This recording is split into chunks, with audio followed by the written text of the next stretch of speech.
Nikola Motors has partners with reputable names that still support the company vision, and hydrogen is considered a key component of a clean energy future. Can these elements be enough to restore the image of the company in a successful future? ExpovistaTv participated at 2 events where Nikola was present, and we still have positive vibes from those experiences. Here are the details. Before the pandemic, back in the days when it was possible to go to trade shows, ExpovistaTv was at the North American Commercial Vehicle Show, one of the largest gatherings for the commercial trucking industry.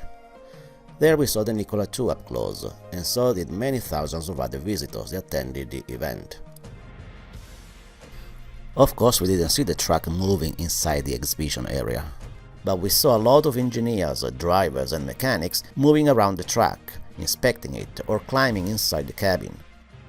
The truck was not just there for people like us to take pictures, and in fact analysts or members of the press had to have some kind of tracking experience to even access the event.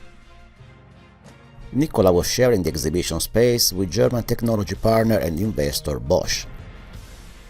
At a press conference, Jason Reucht, an executive for Bosch North America, also said that more than 200 Bosch engineers had been working with Nikola on its fuel cell truck, and developed one of the industry's first dual-motor electric axles for the truck, a project for which they were very proud. Only a few weeks later, Nikola introduced the Nikola 3 for the European market in the city of Turin in Italy. Turin is not a typical destination for the event industry, but it is the home of Iveco, and Nikola 3 is the result of a partnership with Iveco. Nikola Motors could not have chosen a better partner and a better city to present the new truck. Let's see why. The city of Turin was the Detroit of Italy until Fiat, now FCA, kept the headquarters and main plant in the city. Turin transitioned into a service-based economy back in the 80s, and this helped her to avoid the fate of Detroit, which did not absorb well the changes in the auto industry and in the city's social development. Detroit filed for bankruptcy in 2013. Turin hosted the Winter Olympic Games in 2006, and the event is emblematic of the transition of the city to a diversified economy.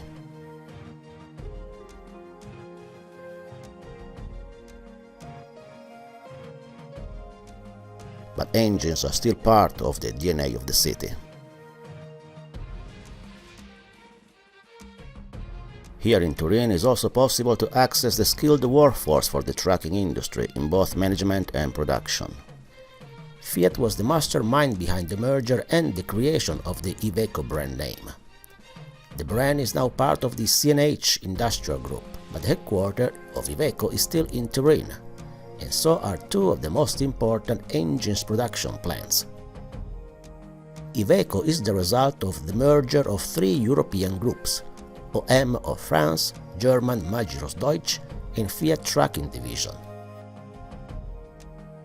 Bosch and Iveco are still working with Nikola, as both companies see hydrogen as a fundamental component of the transition to a zero-emissions environment. Executives from Iveco, for example, were at the Green Gas Mobility Summit recently, and during a panel presentation reiterated that, quote, "Hydrogen is the best alternative for long-distance transport, and over the next 5 years we will see an enormous acceleration in all the technologies that will make it possible, like generation, distribution, high-pressure storage in trucks, and above all, fuel cells." Bosch seems to share the same vision, as the German group recently bought startup Power Cell Sweden, with the goal to improve and bring the cost down of the fuel cell stack. That is the heart of the hydrogen powertrain. This brings us back to the North American Commercial Vehicle Show, as hydrogen was also the star of that event. All the major companies had some form of project involving hydrogen. These included companies like Cummins, Kenworth, Daimler, and especially the futuristic HDZ6 Neptune from Hyundai.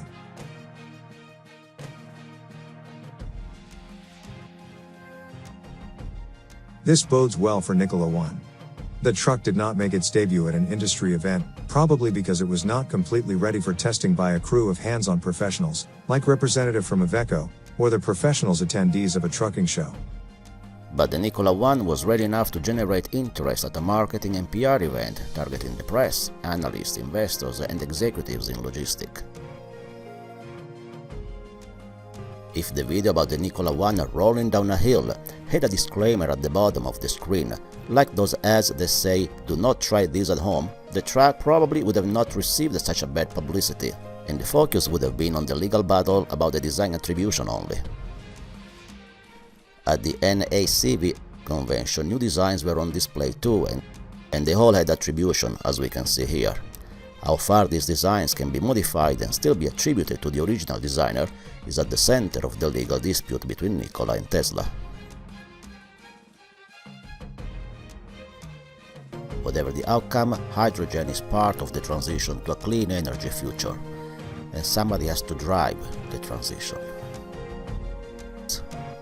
We will not be surprised if Nikola will still be among the leaders.